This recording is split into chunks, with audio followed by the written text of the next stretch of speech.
Maybe we should go to the audience for questions. So if there are people, please come on up. I'm glad to see that there are. Et je veux dire que vous posez les questions en français ou en anglais, comme Khalil a dit. Et je peux dire aussi que Madame Slaughter peut parler en français très bien. Mais alors... Je suis moitié belge, je m'appelle Anne-Marie. Je fais beaucoup de fautes, mais si vous voulez parler en français, je vais essayer. Voilà. Bon, je vais commencer avec numéro 1, and then I will switch back and forth. If that's okay. Please, and maybe you could also, for our benefit, tell us very quickly where you're from. That might help as well. Okay. Good afternoon. I'm Vicki Berry. I work in the Department of Foreign Affairs in the Human Rights Division. And we've been following internet freedom issues very closely, trying to do some thinking about it. When we were trying to think about what was going on in the Middle East in the Arab Spring, we're really intrigued by technology, but also, as you point out, the demographic issues. But the other question that I had in my mind as a development person was the issue of rising expectations and the intersect between, and here I get to the development question, the intersect between technology, connection, demographics, and just people's sense of rising expectation and the capacity to share that. And just the notion that I don't have to live under a dictatorship, there are other ways to live. And so I'd be interested in your reflections about the kind of multiplier effects of the interaction between those various elements, and if you feel that rising expectations has a piece of that larger puzzle. Thank you. Thank you. Well, thank you. There are a lot of different ways to cross-cut that question. The first thing to say is absolutely. I think the ability to see not just that other people live differently. That's been true for a long time, although that itself played quite a big role in 1989. Remember, a lot of East Germans and East Europeans, part of what powered them was they knew there was another way to live. Regardless of the propaganda of their governments, they could see it on television. But this is more than that. This is also seeing that it is possible, that people like you have been able to do something that you want to do. Just as we believe in role models for women, for minorities, it has that same psychological effect of, wait a minute, I could do it as well. And a certain amount of competition. An Egyptian blogger said to me recently that, from his point of view, well, if the Tunisians could do it, we are the Egyptians, and we have a great civilization and tradition. So there's a certain amount of social competition there as well. As you also know, though, from rising expectations, that's very volatile. And of course, what we're also seeing already, and we're going to see much more of, is there's some things it's very easy to do digitally, and they're not easy, but easier to do digitally in terms of mobilizing people and accomplishing events that require sort of a collective will for a relatively short amount of time. It is much harder, obviously, to do the daily business of government. And so the demographic and the technology, so the enthusiasm of youth that will be tempered by experience and the relative ease of doing some things online that are still not very hard to do when you're working out government, I think we're going to see we're going to see some of that crash and burn, and then we're going to see how people respond. But overall, I do think that generation also has a sense of the possible that is simply far greater than certainly my generation had. And even if only 25% of what they see as possible turns to be true, that's a very good thing. Thank you. Microphone 2, please. My name is Ernie Tanis. I'm a solicitor and mediator. I was born right here in Ottawa. I have Lebanese and Syrian ancestry. I have 2 questions, and if you only can answer one, I hope I picked the first question correctly. I've been influenced a lot in my work by Ambassador John MacDonald, retired, from the Institute of Multi-Track Diplomacy in Washington, and I wanted to see how your thesis might sort of embrace some of his global work. And secondly, I was made me think of your book, A New World Order. In 1990, you might remember, in Canada, we had interaction between the Canadian military and Native people at Oka and Akwesasne, and I worked with the Mohawk people, and when George Bush, president, said, we have a new world order, the leadership of the Iroquois Confederacy asked me, what do you think that means? I said, maybe it means a new world colonialism. And I wasn't sure, in terms of the title of your book and H.G. Wells's book in 1940, The New World Order, how that all fit in. So those are my two questions. Thank you. So in the first, that a lot of what John McDonnell's done in multi-track diplomacy is very relevant. And again, there are many people who've been doing multi-track diplomacy, who have been engaged in citizen diplomacy more broadly, who will say, well, yeah, we've been doing that for years. Part of what I'm talking about is that I think we're government is catching up. There's a shift conceptually that allows us to pull a lot of this together. And on a New World Order, my New World Order I was aware that I was in danger of being confused with George Bush, but first place I called it a New World Order, not the. Very strategic preposition. And of course, what I was really writing about was much more just networked governance. What I was seeing then were the networks of government officials. Now, of course, we're really looking at those networks, but much, much broader networks. But I'm aware of the dangerous connotation of the title. No imperialism meant. Thanks. Hi, Craig Hunter with the Canadian International Council. And a comment I note that as you talk about governments maybe working in this direction is that it also involves, or will involve, a lot of loss of control, and that this would be very problematic. But my question was that you didn't mention, it leads off something Arif said, you didn't mention the international institutions. And I was wondering how you think they might fit into this, not just the main ones, but all of the regional ones as well. Great. So on your first point, many of us who've been engaged in this work say often the 21st century is a very bad time to be a control freak. And that's true whether you're thinking about your email, your Twitter feed. I mean, you truly do have to ride with things, and it does mean, and we've tackled this directly, that, for instance, our young foreign service officers have to be allowed to take more risks. They can't check back and make sure that everything they say is going to be approved by Washington if we want them to be engaging and responding as fast as possible. Not easy, but part of it. It's resonating. I mean, I can hear that. It sounds like what I was talking about once with the military, and I said something great about social media, and none of them allowed on Facebook, and I could see everybody writing it down and passing it up to their commanding officer. The question of the role of regional and global institutions, if I were just on the first part talking about government to government, I would make a very powerful case for the growing role of those institutions simply in the sense of making it's increasingly difficult to do bilateral diplomacy with this many nations in the world with far, far less bloc voting than we had in the Cold War. So I would make just a case for the strengthening of those institutions in traditional terms. In the sort of newer diplomacy terms, I've long argued that a place like the United Nations ought to use its legitimacy and its platform for much more convening and connecting. And it's done some of that. The work that John Ruggie has done, another great Canadian, has done first with the Global Compact and now with business and human rights. That's a very good example. But more broadly, bringing together, for instance, networks of different types of government officials, not just UN ambassadors, but legislators, for instance, and bringing together legislators with the different representatives of different constituencies. That's something that can be done at the regional level and the global level. It happens in very sort of ad hoc ways, but I think that's a way, again, of turning what is a traditional institution into a 21st century platform. thanks very much. Gar. I getting so old now that the size of the elephant in my bed becomes a real problem. And it's very difficult to accommodate because I see the elephant getting larger and larger.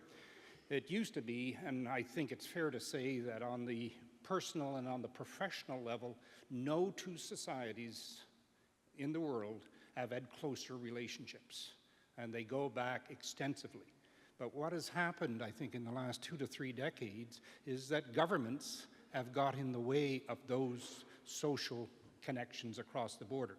It used to be you could get across, with a Canadian Tire. I'd be interested in your comments about how can you get governments out of this. I know you made some comments earlier about governments having a role to play in this, but I think in North America, I wonder whether governments are the hindrance to the development of the kind of context that you talked about. Thank you. It's a good point. I mean, the glib answer is, well, now we can connect online, but not physically, but that's not sufficient. I mean, we can, and I am probably in touch with many, many more Canadians and people from all over the world than I ever was before. But I do agree with you that the difficulties, particularly on the borders of now of Homeland Security, essentially, have made things much, much more difficult. I think in part that may be a technological lag. In other words, already you can see in another 5 years, airport security is going to be infinitely easier than it is now, simply because of much more powerful technology.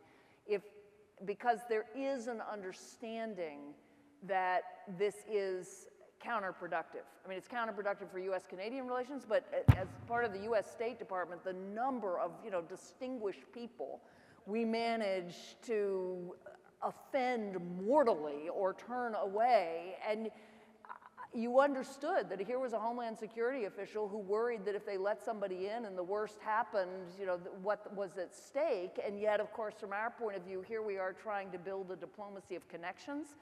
This won't work. So I don't have great solutions, but I think in part that pressure is a pressure that then creates a demand for technology that allows us to do this far less intrusively. Now, it's also much more powerful in other ways, but that's another conversation. But I think we do understand the problem very acutely at top levels in the U.S. Thanks very much. In your book, you mention a different conceptualization and a more expanded role for what you call supranational institutions. And I'd like to better understand that idea. I'm wondering if you could apply it to the case of the global problem of climate change, say. Right now, what we have is the UNFCCC, and you have national governments trying to negotiate an international agreement. How would the role of the UNFCCC be different under your conceptualization of supranational institutions? Thank you. I was talking about government networks of government officials horizontally, so regulators, environmental regulators, justice ministers, in any area of government networking with each other. But I was also talking about vertical networks. And the example I use the most is courts, where in the European Union, for instance, the power of the European Court of Justice has come from being directly connected to national courts, so that instead of having to go through diplomatic processes, a national judge refers a question to the European Court of Justice, and the European Court of Justice decides it and hands it back down. We have a very limited version of that in NAFTA, but I still, my argument was, if we're going to have effective international agreements, we cannot rely on governments, again, as unitary governments, to enforce them. What you need to do is build in a mechanism whereby the incentives of individuals, so the person who wants to see, whose business relies on lower carbon emissions, will sue the person or the government entity that is not complying with an international agreement. And that decision or that process links a national court with some kind of supranational body. It can be arbitral, it can be judicial. I do think that is still by far the most effective way to enforce an international agreement. In my own country at the moment, I do not see the politics even for getting the agreement, much less getting supranational enforcement. But what I would suggest is you build in a non-binding version of that vertical relationship and then hope that you can make it binding over time. Dr. Kerstetter, 3 days ago, a team of Navy SEALs conducted a mission in an isolated small region of Pakistan wearing helmet-equipped cameras. 3 days later, we had two fundamental questions. Did the President and the National Security Team watch this in real time? And the second question is, after 3 days, no one seems to know what actually happened, and the events are being reinterpreted. What I'm wondering in terms of foreign policy is the rise of digital media and this focus on acting in real time. Have we outpaced the former Foreign Service attributes of sober second reflection? And are we being outpaced by media to a new world where we haven't had the opportunity to actually reflect on what the new media is showing and driving this process? So obviously I don't know the answer to whether or not the President and the Secretary of State watch it in real time, but the question, I think a lot about this question being on Twitter as much as I am, because I'm getting a real-time stream of information. It is raw. You know, it is people on the ground in Syria saying so-and-so just fired on such and such. I mean, you're really getting it that raw. And it brings home to us something we know but choose to ignore. I know when I read the New York Times that is not what happened. That is the process of multiple curators and editorial judgment of a set of facts which a bunch of people decided, reporters and then editors, decided how to distill and to give me as the truth. And when I read Twitter, I realize, you know, that there are an infinite number of such, maybe not infinite, I believe in objective fact, but there are many, many, many potential interpretations of the same. So you are in a world in which you've got so many different pictures, just as you do from those cameras and from debriefing, that you have to accept the element of human judgment in distilling what happened or not. So I think what that means, at least in social media what it means and what I think it means for diplomacy, is a much greater emphasis on the curators, on the people who choose the information, who distill it, and who then put it out, but in a way that it is subject to considered revision.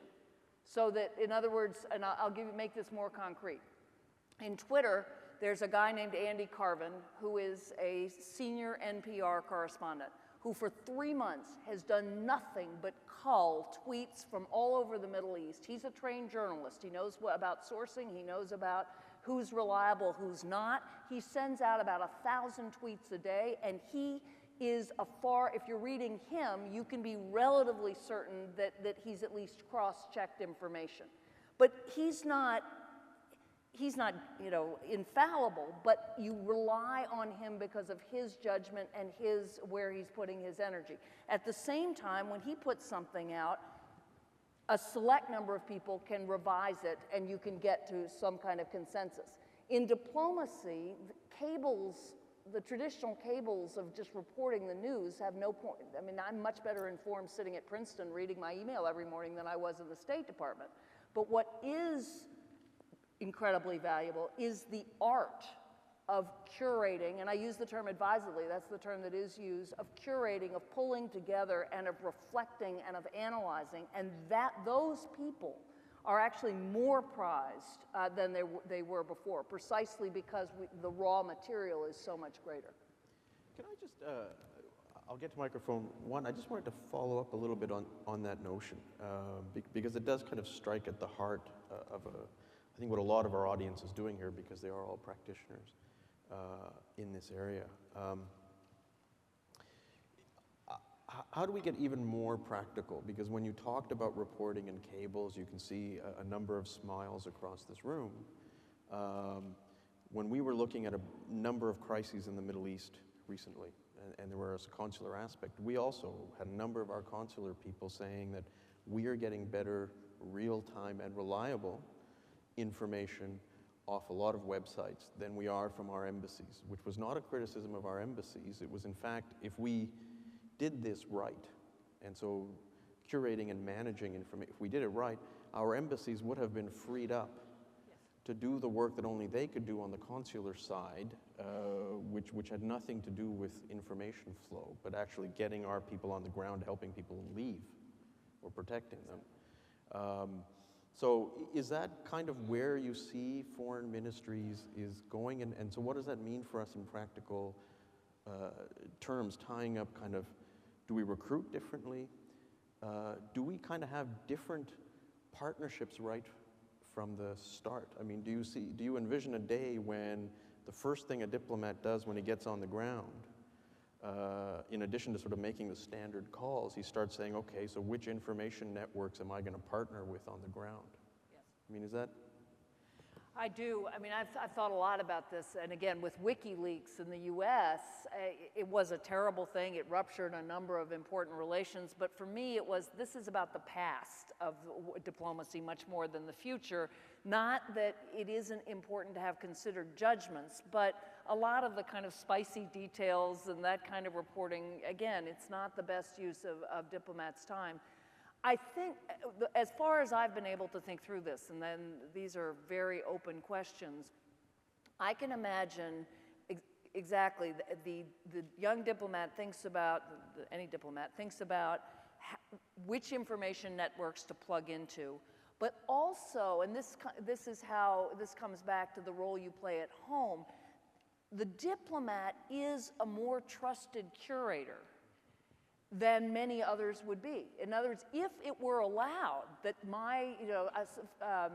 somebody on the ground in the Cairo embassy were playing the role that Andy Carvin was playing, I would trust that person. They're there, they've been learning the people. They're at least gonna know, as I don't know, that this group has this bias and that group has that bias. So actually, that's what I meant about thinking about our embassies as platforms for informing and convening and connecting. They are on the ground. That's the thing that we have as the State Department, as the Department of Foreign Affairs that others don't. We have people on the ground whose job it is to really get to know and build relationships. So I actually think that could become incredibly valuable, but it wouldn't be cables back to the ministry. It would be a much broader role of, as I said, curating, connecting, and exercising judgment. Thank you very much. Microphone. Chantal Blouin from Carleton University. Here in Ottawa, we're hosting something called the Global Health Diplomacy Network. So I'd like to ask you a little bit more about health diplomacy. This U.S. administration and the previous one have been really scaling up on investment in global health. And now with the relatively recent Global Health Initiative, but with the fiscal constraints that are faced now, where do you see health diplomacy in the U.S. going? So I'd love to know more about the Global Health Diplomacy Network. That's exactly the kind of thing that I think we all need to be doing. So we are obviously facing budget constraints, but I think I can say for the Secretary and the President, global health and food security are, again, signature things that they hope will be part of a legacy. I actually think, although I don't welcome the budget cuts, but if you want to preserve what we've done and you want to build on it and you're facing the fiscal environment we're facing, you have no choice but to reach more to the private sector and the civic sector. It is the only way you can mobilize those resources. And so in many ways, having to do a lot of programming that we want to do with less ability to do it ourselves is pushing us in a direction that we already see we want to go, but it's not reflexive for many people. And the concrete way to think about this is we issued a manual of different kinds of public-private partnerships. I mean, really practical. If you are a foreign service officer and you want to do this, here's how you get through the legal obstacles, here's the steps you take, here are 5 templates of how you can do it with documents drawn up. And the work of this is getting diplomats on an everyday basis to think, whom can I hook up with here to do this collaboratively? So in many ways, I don't think it's going to change our emphasis, but it is going to change the way we get it done. Peter Padbury with the Policy Research Initiative, which is a think tank inside the federal government that's looking for new ideas. And we're particularly interested in this collaborative space. Working with networks is part of where our thinking's going. So I wanted to kind of pick up on where Arif was and the operationalization of this. And think of a particular problem. For instance, we're starting to think about Rio Plus 20, where there's a relatively blocked government conversation been going on for 20 years, and there are many networks around the world, organized, some not, that have resources that are able to mobilize in a way that makes a contribution to solving that problem. And what I'm wondering is, what are the elements, what's the vision, that if we were looking for a visionary solution to what the Canada potentially supports in terms of an engagement process domestically and internationally that draws on all of the potential of those networks, what would it look like? What would we be thinking about? What would be the elements in it? And are there examples that you know of that working in the policy space, not the service delivery space, which is, I think, a different kind of space, that might be relevant? I wish I knew of more examples is the first thing. So the way I think about it is you have the opportunity to hook up what's been happening on the private side to either individual parts of the national government or, equally importantly, top municipal governments. I mean, I would immediately look at the mayors of the however many top 50, top 100 cities around the world, and state or provincial governments. I didn't talk about that, but that's another thing. Secretary Clinton created an advisor for intergovernmental affairs, and at first I looked at that and I thought that's what we did. We're the State Department, intergovernmental affairs. What she meant was state and local governments, and there's a tremendous hunger there to participate on a whole lot of issues where often, at least in the United States, our local or municipal or state politics are more progressive than our national politics. So the way I would think about this is the way you would think about it if you were organizing a grassroots campaign, right? You think about where the constituencies are that can change the picture or the configuration of forces nationally.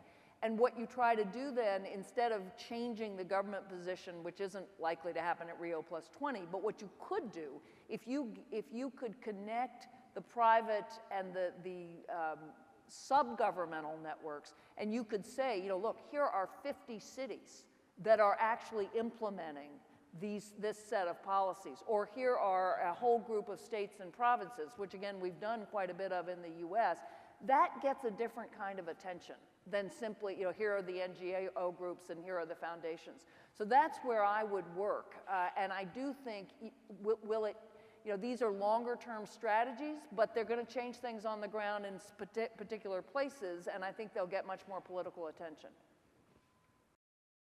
I might just give you the final word in the form of a question, and I know that we're running out, but I do want to give you the final word, and in some ways it is to play devil's advocate a little bit. So what do you say to the skeptics who might say, and I've had them too, who say, well, this is a fad. There's really nothing new here in terms of networks. I mean, it's what we do. So kind of maybe bringing us back to the original question, you're just talking about technology. But nothing has changed here fundamentally. And after a while, we'll go back to where we were. But I think you're talking about something much more fundamental, but I might give you the last word on that in terms of answering those people. So this is the question of when does a difference in degree become a difference in kind? Because that's really what I'm saying.